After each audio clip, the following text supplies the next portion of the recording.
terceiro Fórum do Buritis da Política com o tema Reforma Política. Como é que nós vamos falar sobre reforma política municipalizando, né, gente? Eu sei que reforma política é um tema nacional, né? Nós vamos debater aí a percepção de cada pré-candidato sobre o assunto, né? Em cima deles, eles vão elencar as vantagens, desvantagens aí atuais que existem. Já estão online aí conosco aí Braulio Lara, boa noite. O que você acha do sistema eleitoral brasileiro? 3 minutos. Então vamos lá. Bem, o nosso sistema, infelizmente, ele é um sistema injusto, né? Ele é um sistema com uma série de distorções. E o primeiro ponto que eu queria tocar nesse assunto é que o eleitor não se sente representado pelos eleitos quando chega no final do pleito. Então, existe, na verdade, uma grande disparidade entre o resultado esperado e, principalmente, o resultado esperado e o que acontece na prática.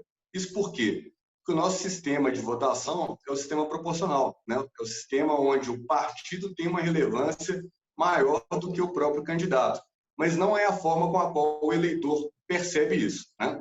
Outro ponto que toca é que os partidos, né, que na verdade são uma grande sopa de letrinhas, eles não fazem uma distribuição justa dos recursos que são destinados para as eleições. Então, o que acontece é que os donos das chapas acabam direcionando os recursos para candidatos específicos, né? Normalmente aqueles ligados de alguma forma à estrutura, que fazem com que todo esse jogo, né, seja jogado para que todos os gols que sejam computados fazem com que aqueles específicos que vão lá para levantar a taça no resultado final da eleição.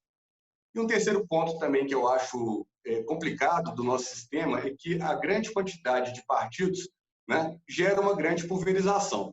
Então, não entendo que o problema seja o número de partidos, mas a forma com a qual hoje as pessoas votam, né, essa pulverização gera uma complicação grande na própria gestão do executivo, que para garantir a sua governabilidade, ele acaba se deparando com o famoso toma lá da cá. Fazendo só uma retomada aqui, um resumo, né?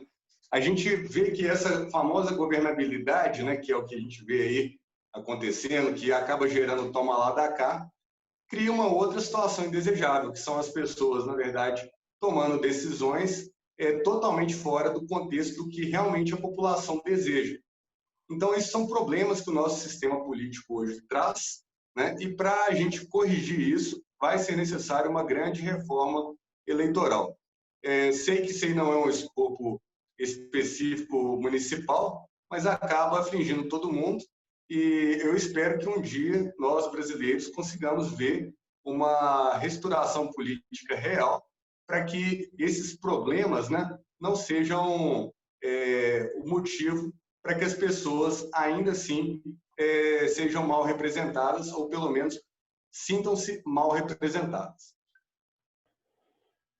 Você que acessou agora a página da Associação do Bairro Buritis, ou alguém que está retransmitindo, você está vendo o terceiro Fórum do Buritis na Política com o tema Reforma Política. Quem vai responder agora? Pré-candidato Braulio Lara.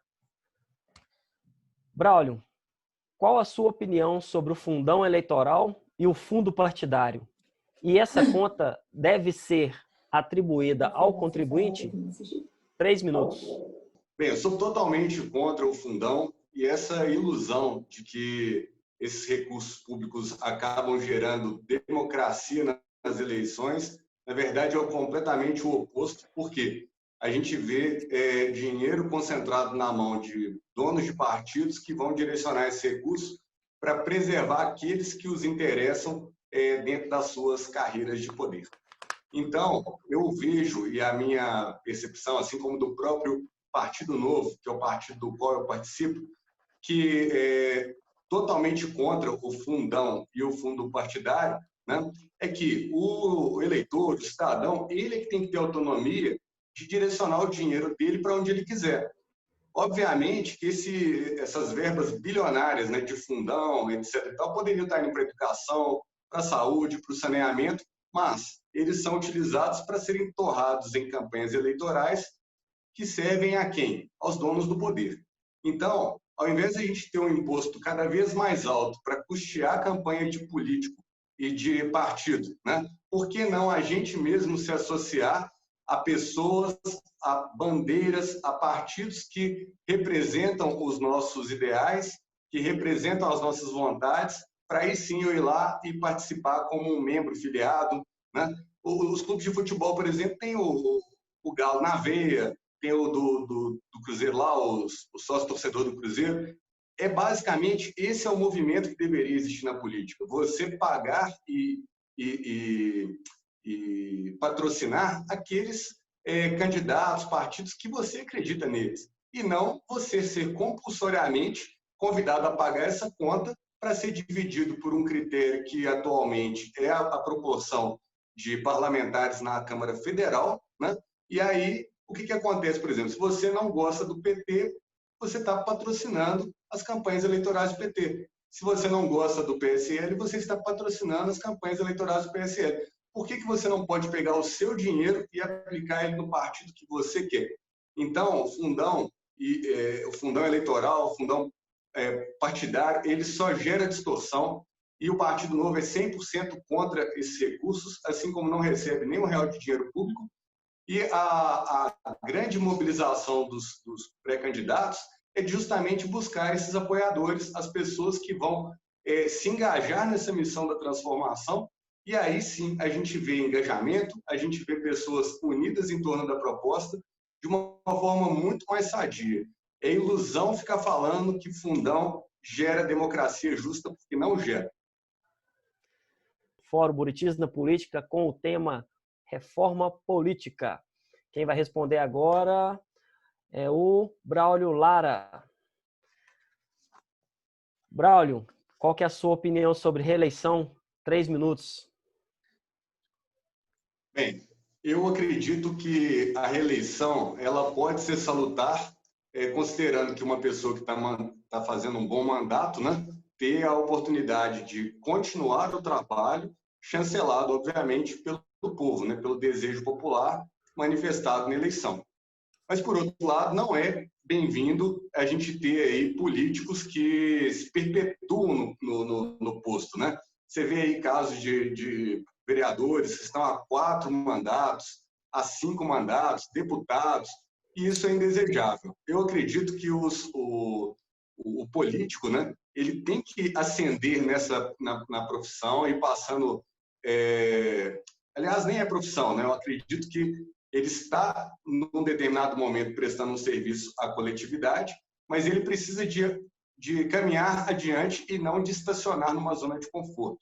Essa zona de conforto é justamente quando eles começam a criar essa linha de proteção ao cargo, a proteção ao poder, e vão criando cada vez mais dificuldades para que novas pessoas cheguem e, obviamente, ficar ali dourando o próprio posto, muitas vezes mirando uma aposentadoria.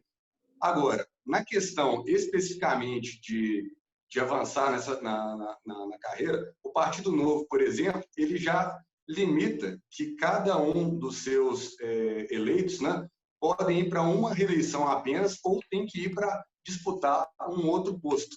Então, isso cria dinâmica, cria uma situação sadia dentro do próprio mandato político e não personifica os mandatos, porque é importante que a coletividade consiga cada vez mais ter, digamos assim, estruturas, né, que vão se revezando, como se fosse uma corrida de revezamento mesmo, que vão se revezando para chegar no ponto de que a gente realmente tem uma transformação pelas ideias e não especificamente por uma pessoa A ou B, né? Aliás, o brasileiro, de um modo geral, ele tem uma mania, às vezes, de querer sempre esperar por um salvador da pátria, mas, na verdade, não é assim. As coisas vão acontecendo de passo em passo, né? É de grão em grão que a galinha enche o papo, ou seja, a gente precisa de ter cada vez mais pessoas unidas, engajadas, nos diversos segmentos, nos diversos níveis sociais, enfim, é realmente uma coletividade que vai fazendo com que cada vez mais esses representantes que vêm ocupando os postos, né, políticos eleitos tanto na esfera municipal, federal e estadual, né, essas pessoas virem desempenhando um bom trabalho e aí sim, subindo de nível, mas nunca ficando ali para o resto da vida defendendo o posto, assim como infelizmente a gente tem muitos exemplos para mostrar. O intuito do fórum é justamente esse, tá? Ajudar o povo a pensar melhor sobre como ele deve escolher o seu candidato, né? Você que acessou agora, assistindo aí o terceiro fórum do Buritis na Política com o tema Reforma Política. Vamos partir agora para a quarta pergunta. Quem vai responder agora?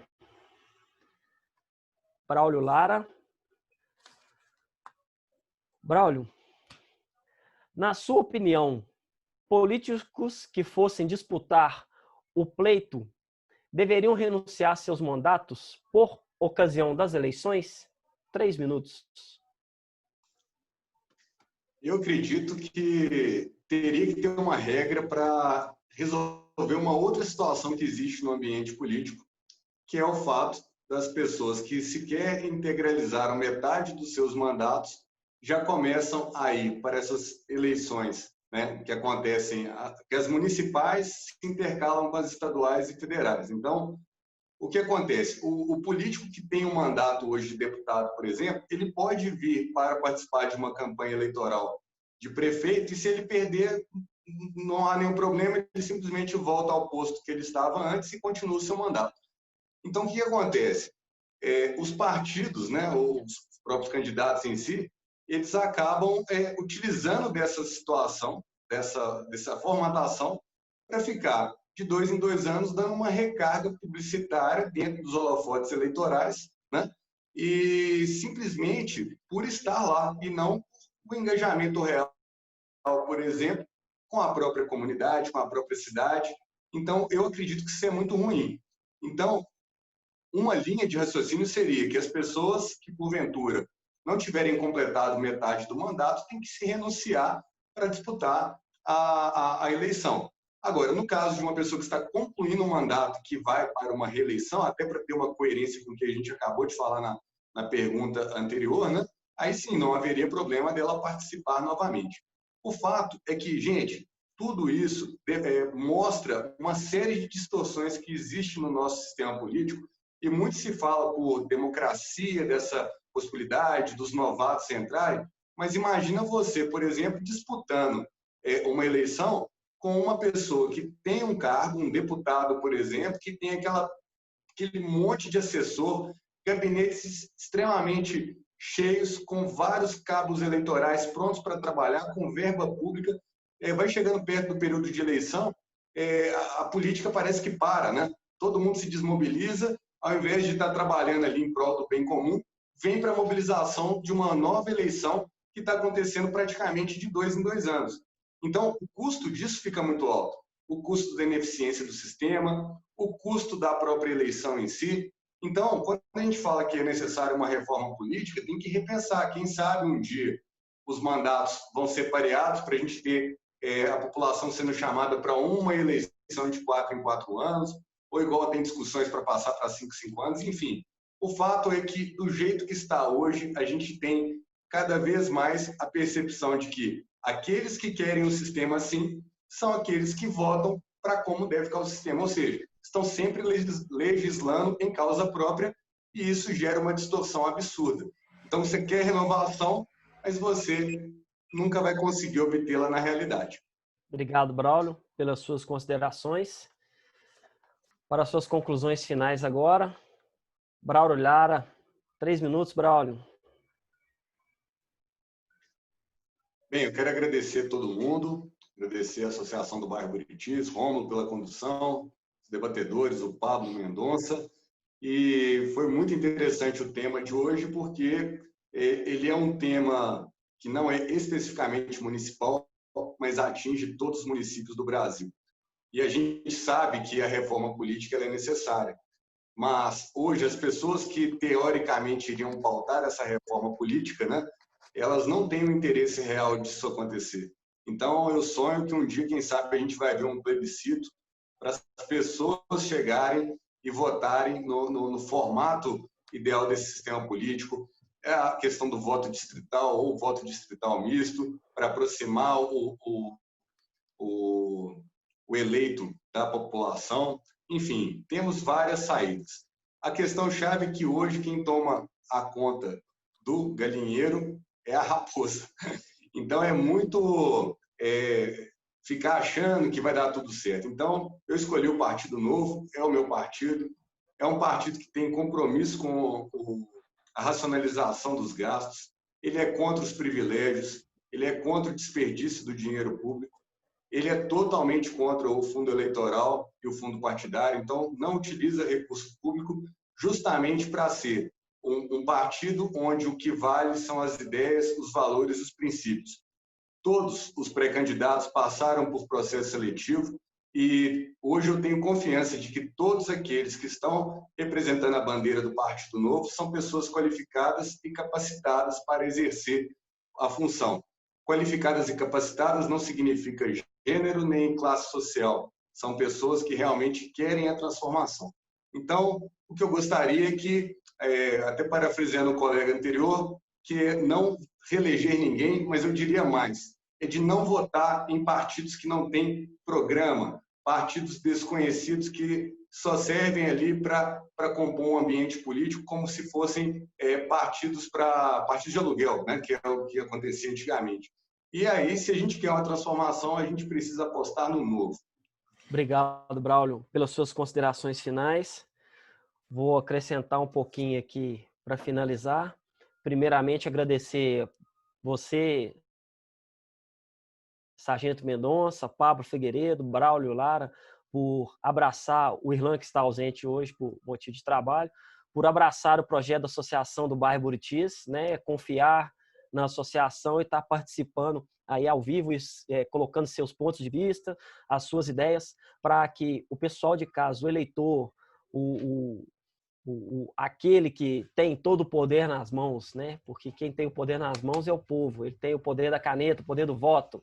Então, para colocar para vocês a ideia de cada um, apresentar você, aproximar você de cada um dos nossos pré-candidatos, né? Quando a gente fala em reforma política, enquanto eles lá em cima, como o Braulio falou aí, que a raposa tomando conta do galinheiro, enquanto os grandes caciques lá, aqueles que fazem as leis, que metem a mão no nosso dinheiro descaradamente, né? Aqueles ladrões corruptos, aproveitadores, né? Não resolvem, né, o que tem que ser feito em favor da população, da comunidade. Você, eleitor, tem a obrigação e o direito de fazê-lo. Vote naquele candidato que te inspira confiança, aquele que você sabe que vai trabalhar, aquele que você vai encontrar com ele na padaria, no supermercado, no açougue, que você vai poder chegar do lado dele, exigir dele, cobrar dele a postura, a promessa dele política que foi feita na campanha eleitoral, na pré-campanha. Tá? Esse é o legado que a Associação do Bairro Buritis pretende deixar, cada vez mais aproximando, né, os pré-candidatos, explanando, colocando as diferenças entre cada um, os pontos de vista de cada um e tentando facilitar a sua vida na hora das escolhas, né? Agradeço mais uma vez você de casa que participou com a gente, os pré-candidatos aqui presentes hoje. Já aproveito, né, depois desses longos meses aí de debate, apesar da campanha da eleição ter sido postergada, dia 8 de setembro de 2020 vai ser o debate final entre os candidatos. Já deixo todos avisados aí do compromisso que terão com a gente para fechar com chave de ouro essa participação no terceiro Fórum do Buritis na Política. E você de casa participe, envie suas perguntas, né, para a gente já ir selecionando aí, caminhando. E como diz lá na Câmara Municipal, né, próximo debate é pinga-fogo, hein, galera? Vai ter refresco não, hein? Tá? Um abraço a todos, fica com Deus.